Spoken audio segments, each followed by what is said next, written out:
And that's why I'm so hungry for revival, and I want to see it because I've encountered measures of it. And in those measures, I found the purest expression of the love of God.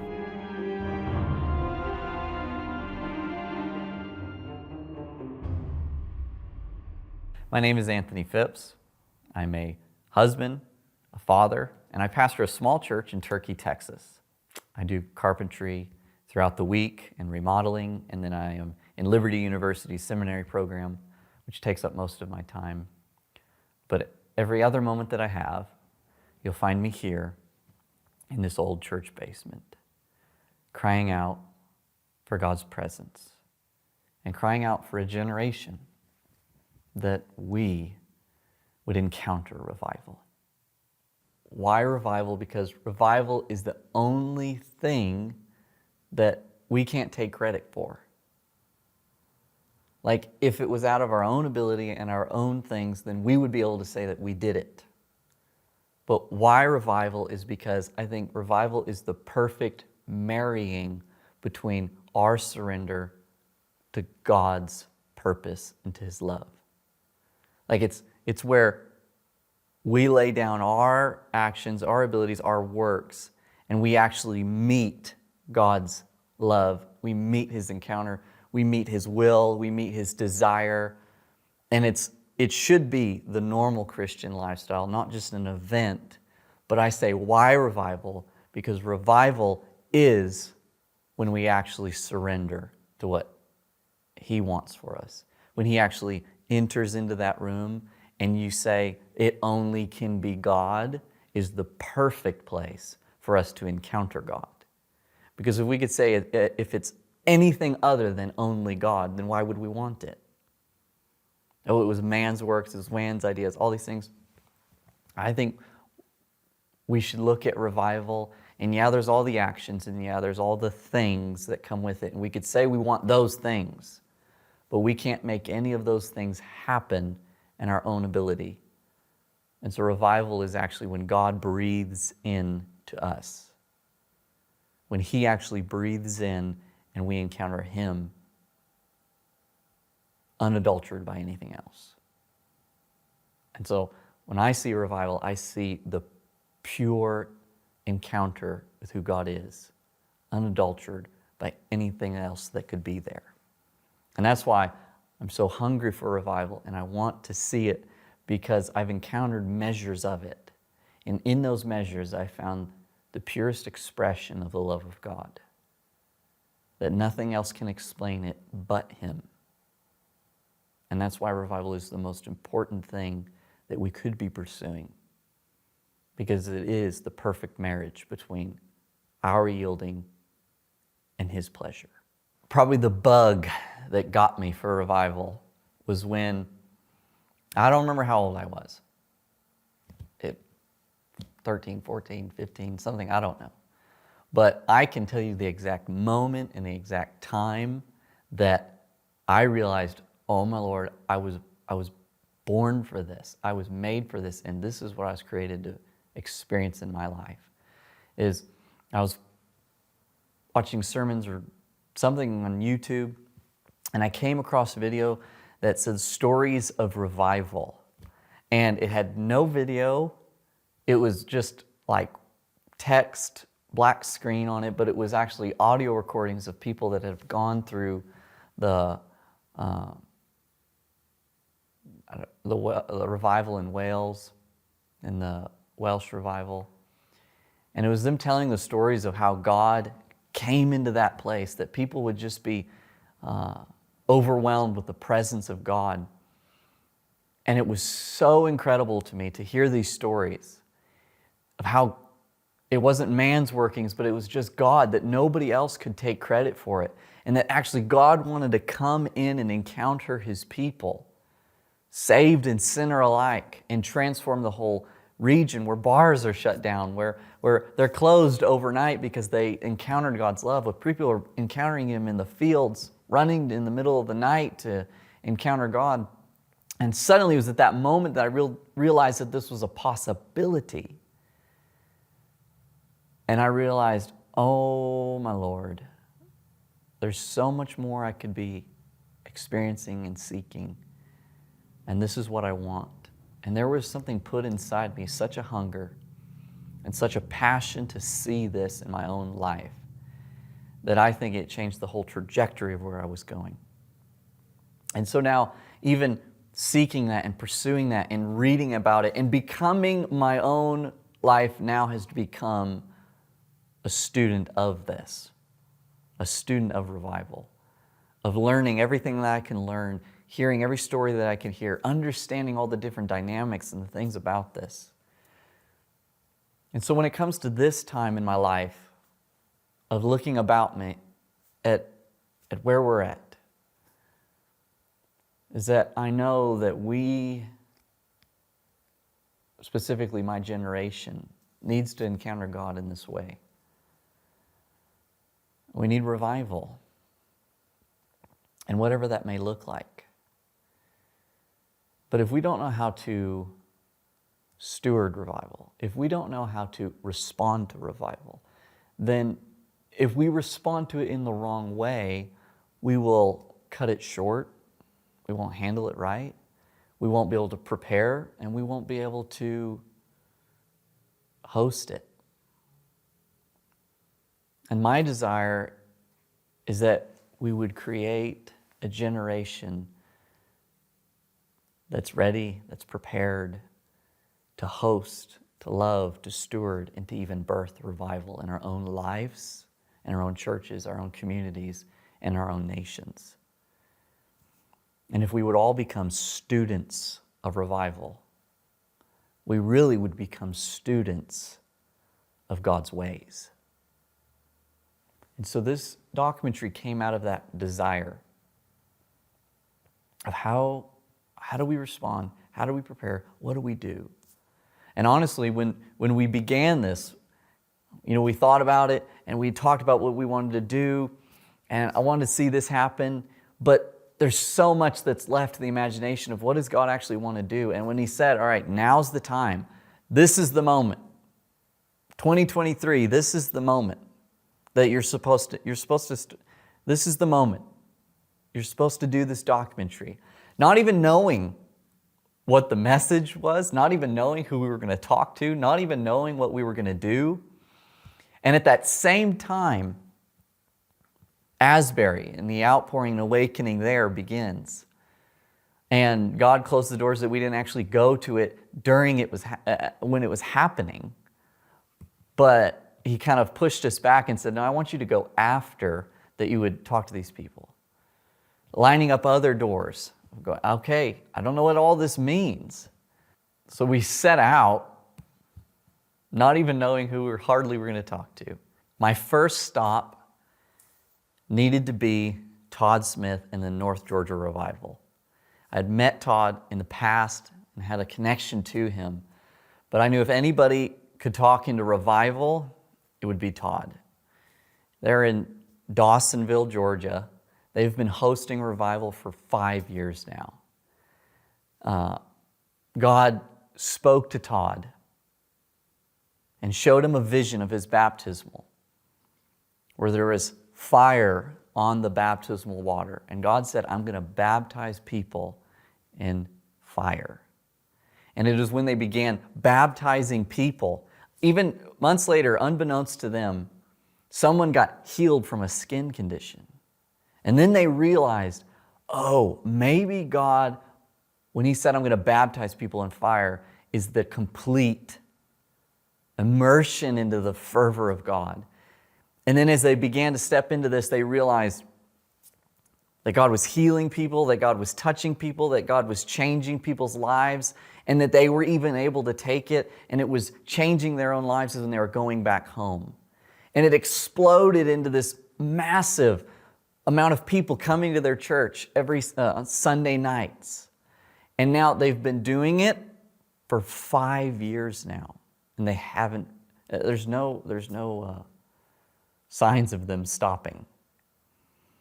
And I said to myself, this is the man that I need to talk to first. Todd has hosted it so well and has honored what God has done and protected what God has done, that he's able to speak into. How do you birth this? How do you host this? Is this for us in our own lives too? And so on my journey, the first stop is Dawsonville, Georgia, at the North Georgia Revival, talking to Todd Smith. And as soon as I sat down and started talking to Todd, I realized very quickly that I was glad that this was our first interview. Because going through this, we didn't really know, what's the message of this documentary? What is God even trying to say? I know I want to talk about revival, but there's so many different facets. There's so many different things that you could talk about. There's no way we can pack it all in here. And as I sat and talked to Todd, and he shared stories of people getting healed, he shared stories of people's marriages changing, of cancer being healed, paralyzed people being healed, everything big to small. And now he's traveling around, baptizing other people, encountering God in that water, that people would go down and die. That his famous words are, die well in that water. Die to all these things and let God give you what he wants to, that you would encounter him in the water. But as he's talked about how he's hosted this, how he's stewarded this, the message became very clear. And that was that the undergirding, the foundation, the very bedrock of revival is prayer. And as Todd began to talk, even I was sitting there listening to him saying, I believe that this is the word of the Lord. It was like Todd was a conduit of God's voice into this documentary of actually what we're supposed to say. We could say many things, but if we were to say one thing, that would be create a lifestyle, create a culture, create an atmosphere where prayer is your highest priority, where you come to Jesus' feet. I love, Todd says, if you're a leader, every day I should find you on your face before God. And I felt as he was talking, something decided in me, this is the message of this documentary, is prayer. We could say many, many, many things. But if we could plant a seed of desire for people to actually come into a place of prayer with God, then there would be a chain reaction that maybe we would never even be able to see its full fruit. This needs to be the message of our lives, is that we would create an atmosphere and a culture of prayer. That it would not just be something that we do when we get in trouble, but it would actually be the life source of our life. That it would actually be the thing that fuels, births, and hosts revival, is a place of prayer where you can come into. And it was from that place that I walked away and I said, that's the message of this documentary. Everywhere we go, I want that to be about prayer. And Todd said many things that just blew me away. Every word he said was incredible. I was like, we could make 20 documentaries from the different conversations that we had. But when his tone changed towards prayer, I knew that that was the key. The disciples themselves saw Jesus' life, and the question they asked was, how do we pray like that? Show us how to pray like that. There was a key in Jesus' life. It was his prayer life. In Todd, it's his prayer life. In Revival, it's prayer life. You can say many things about what revival is, how to respond, all these things. But without prayer, you'll never even be able to ask those questions. And also what was fun is we got done and we were kind of just chatting with Todd, and he offered and he said, hey, it was Wednesday. I think it was a Wednesday, it was a Thursday that we interviewed Todd. And he said, you guys should really come back on Sunday night. And he says, and I'll get you in and you should get baptized in the waters there at Dawsonville. And when we walked away, I said, all right, our message is prayer. And 2, we should really come back because I really want to be here Sunday night and experience this place. I mean, we've come and talked to this guy about it. We need to experience it. I want my whole team to get baptized. I want them to experience this. I want to be in that atmosphere. This is not just about me hearing good words from people. I want this for me. I want to taste this place. And so we said, all right, we'll put that on the back burner. We'll make this happen somehow, because we had driven up to Georgia, but then we were going to drive up to Kentucky. And what we're possibly saying is we'll drive up to Kentucky and then drive back to Georgia and then maybe even drive back up to Kentucky. Well, we ended up actually doing that. The story goes on maybe later, but we ended up saying, okay, you know what? I believe that we will make the sacrifice, that God will meet us here. And God, what price to pay is there that is too high to encounter God? So we went to Kentucky. We got our interviews, we did our things, and then we also said, all right, we got up Sunday morning and we drove, I think it was 5 or 6 hours, back down to Dawsonville, Georgia. Barely got there in time to get in. They've got prayer that starts an hour before the service, and when the prayer starts, they lock the doors. Nobody comes in because that is a high priority for them. And the doors open up. Man, there's people lined up outside waiting to get in. And you get in, and the worship is just electrifying and amazing. And the place is packed. Just absolutely wild. The message was also just kind of blow your mind. And then they begin baptizing people. And they've got their main baptismal. They got a pool over here on the side. They go through another door into this lobby area. They've got 2 more giant pools going all at once. People getting baptized everywhere. People just getting touched by the power of God, crying, laughing, shaking, getting touched, getting healed. Just it was a wild experience to see the Spirit moving. And we got to get in, the whole crew got to get in and get baptized and encounter God in those waters. And every single one of us got prophetic words and spoken to our lives. And I don't even know how to describe what I encountered in those waters. Because when I came out, Caleb tried interviewing me of like, what'd you get? And I'm just like, I don't know what happened. Like, it was probably, nobody probably will ever see it because I probably said like the dumbest words ever. Of, I wasn't crying or nothing. I was just like in this daze of like, how do you describe this? How do you describe God? How do you describe, Jesus says there's a peace that surpasses understanding. But you know what? His joy, His love, His peace, all of that is beyond understanding. And to describe the thing that you can't understand, you just look like a fool. And that's what I looked like when I got out of the water, because the electricity, the fervor, they had to hold me up in the water because I couldn't stand, because it was so strong. There was such a strong power of His presence there. And then what God was speaking to me in those waters and saying to me and putting some seeds in my life that I know I will carry for years. And I'm waiting for some of those things to come about. But yeah, I was wrecked when I got out of the water. And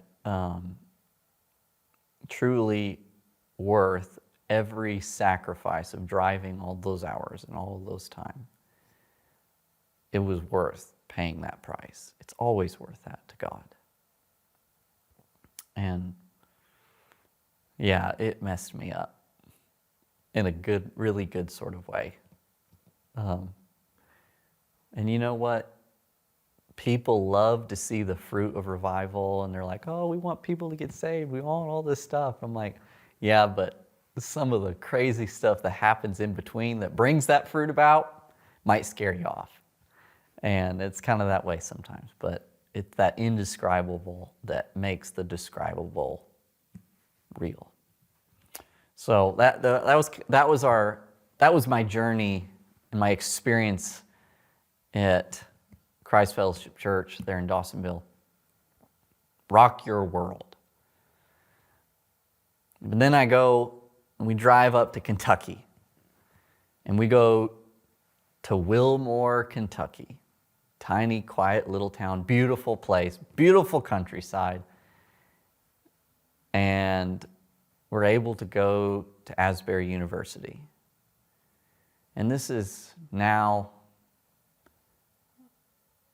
after the awakening had come through. And we were able to, going into the gas station, talking to people, asking them about what was it like during the revival. You know, they had signs saying revival full as you drove into the town. And I remember a lady at the gas station was like, it was crazy. We ran out of all the food, everything. She's like, there was people, cars lined up around this town. She's like, it was the craziest thing ever. And being able to go in and sit in the Hughes Auditorium was an incredible, it was just a real pleasure. And I know it's just a building, it's just a space, and we don't glorify that. But it's fun to look into those things and go, wow. It's really, we look at those things so that we can say, God, do it again in us. And that's kind of what Hughes Auditorium is. It's a lighthouse of it can happen in your life. I had the pleasure of going to a worship service there at the Hughes Auditorium just to experience this place and be in this atmosphere and look and think and reminisce of what God has done, released on the earth in this place. Really, more of just a place where you can search yourself and say, God, do it in me. And then I get to interview all these amazing guys, Dee and Kendall and Zach and everyone else. Just talk about putting a fervor inside of you. To hear their stories of healings, hear their story about stepping in to the manifest presence of God in that place. I love how Kendall described it. He said it's the only time in his life that he's experienced where time just didn't exist. You'd go in and things would be happening and it's just this realm where time wasn't even real. Next thing you know, it's like 12 hours later. And you're full of all this energy, and then you go out and you're just tired and exhausted. To see, as people said, it's like the curtain, the realm between heaven and earth, so thin. To hear the stories of people's lives being changed, of God doing divine actions, of divine orchestration, of timing, of all these events. But again, you know, Kendall talks about how years before, prayer was the undergirding of this. Kendall talks about how they began praying, God, do something at Asbury. That when it happened, they began meeting all these people that were saying, I was praying for this as well. To hear about how God orchestrated with Dee in his life, and how they poured into prayer, and how prayer was so instrumental in the very awakening there that was happening, that it was the foundation of everything. To hear the stories of the prayer rooms going on that nobody knew about, to the prayer that was going on at the altars, the praying for people that you don't even know, but then God orchestrating all of these things. And then talking to Zach about how even really where he was at on that day, but then to hear about where he's been at afterwards. That now he went through it, he says, I can't pray the same way. And he says, I've got to clean out this closet underneath my stairs so that I can go and pray. There's been a whole lead up of prayer to the revival and the outpouring. But now even afterwards, it didn't end. It actually was an invitation into a new intimacy of prayer with Him is that it is the foundation, it is the undergirding. It is the before, it is the current, and it's the after. It's the lifestyle of communion with God where He becomes real to us. It's the paying for it in prayer before. It's the continuing in that communion with Him. And it's even the after. And it's even terrible to say before, current, and after. It should be a constant lifestyle of prayer.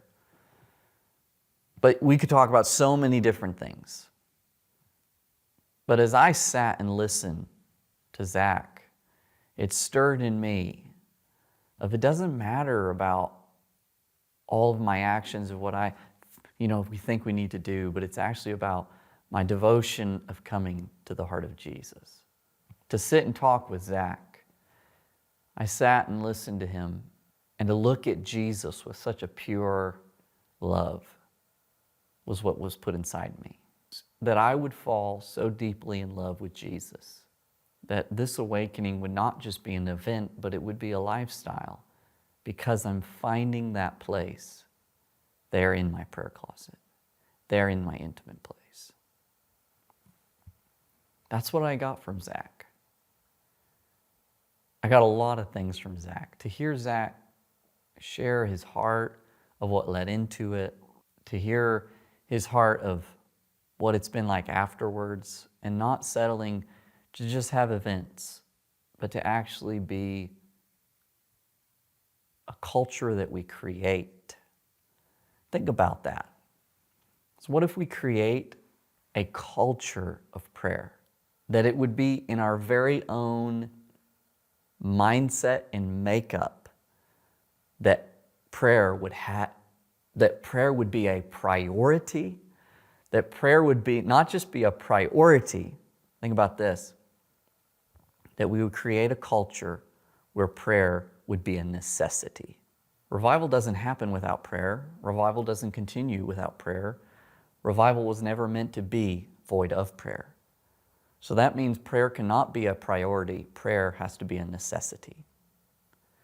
And if we create a cultural mindset, we would create a cultural activity. We would create a cultural schedule. We would create it that it could not happen in our daily lives, that we would go a day without prayer. Is that prayer gets a high priority when we make prayer a necessity. That's what I'm hearing in every single one of these stories.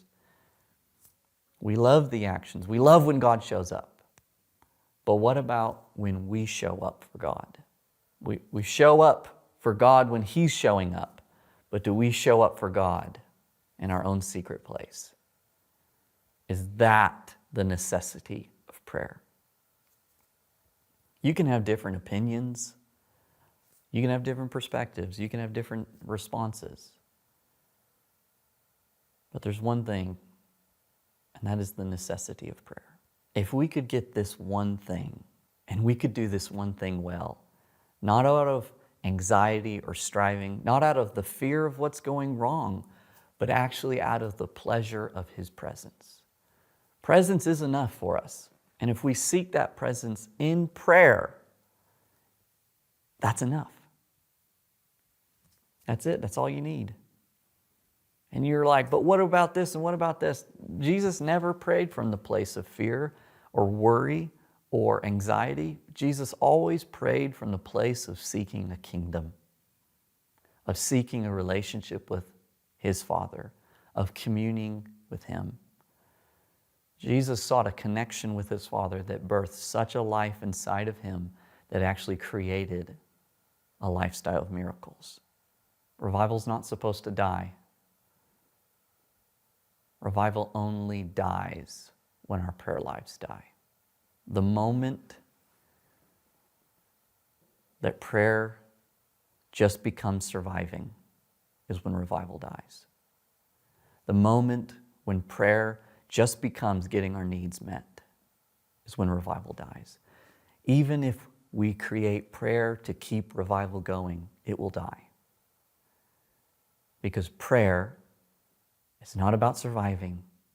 It's actually about thriving in the growth of the connection with the vine.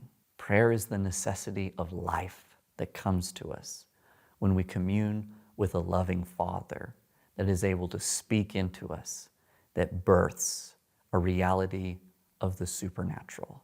Revival doesn't die. Revival lasts as long as our prayer life does.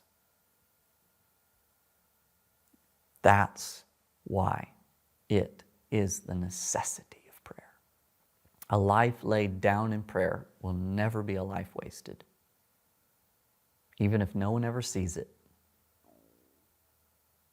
There's something being planted in a realm beyond what we can see that will produce a fruit that many will not know where it comes from. That's a life of prayer. I then, when we were in Kentucky, drove only a few miles, I don't remember what it was, 30 miles, something like that, over to the site of the Cane Ridge Revival. This is one of the most incredible revivals that's ever come to America. It's been described as America's Pentecost. And you know what? There's a lot of people that don't even know about this, have never even heard about it. Is it controversial? Yeah. There's a lot of things that happened there.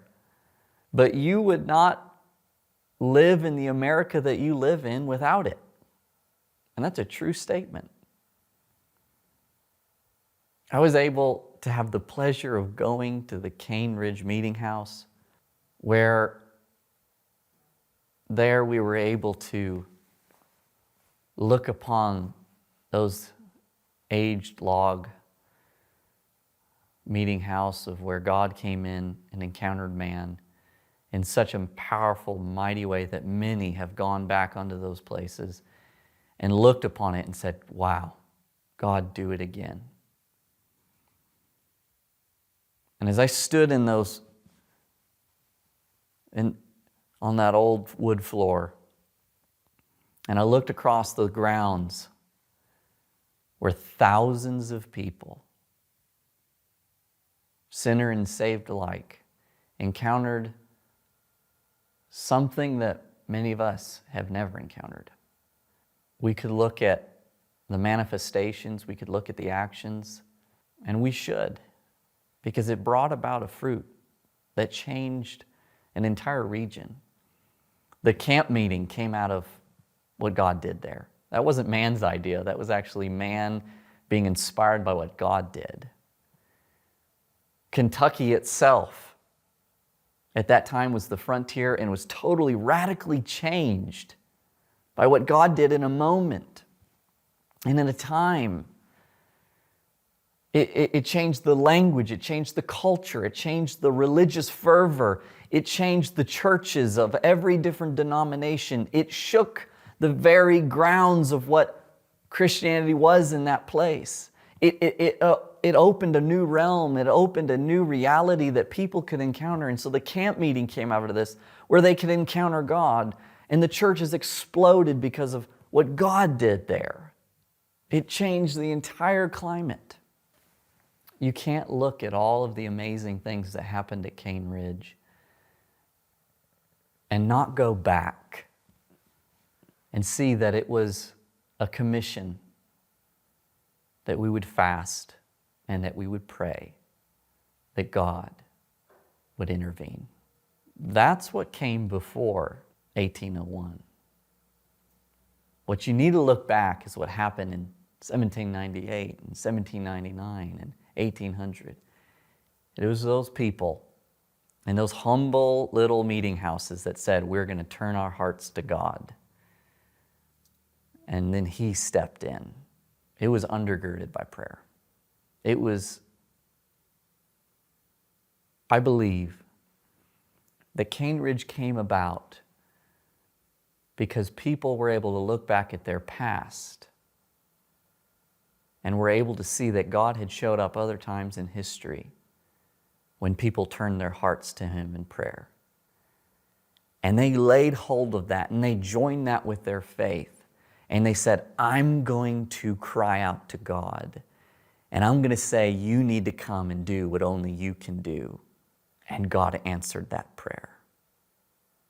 It wasn't in a moment, but it was a crescendo of an answer to their cry. That's the greatest message from Cane Ridge. If you would stand in Cane Ridge in 1801, you would be shocked with what you would see. You'd probably be offended by some of what you saw. But now you would be astounded at what God did. That should put a yearning in our hearts. Because when I go and I read these stories and I hear this, I don't go, yay, God, I'm glad you did it. I say, God, I was born for this. I was born to experience this. I don't want to put this in a past beyond what I can reach, and I don't want to put it in a future beyond what I can grab a hold of. I want to put this in a now that I can pray for this and I can say, I want this in my generation and I want it in the next generation to come. God, let me take the stories of the past and let it put a seed inside of me of a hunger. Let it put a seed inside of me that I would lay my life down in prayer. Let Cane Ridge be that for me. And let Cane Ridge be that for you, that it would not just be a story that we say, yay, God, I'm glad He did it. But let's look at it and say, God, do it again in me. Let me lay my life down on the altar of your fire that you might rest it upon me and that I would carry it to another generation. And if that altar be the altar of prayer, I lay my life down so that your fire would fall upon that. Consume me in this place.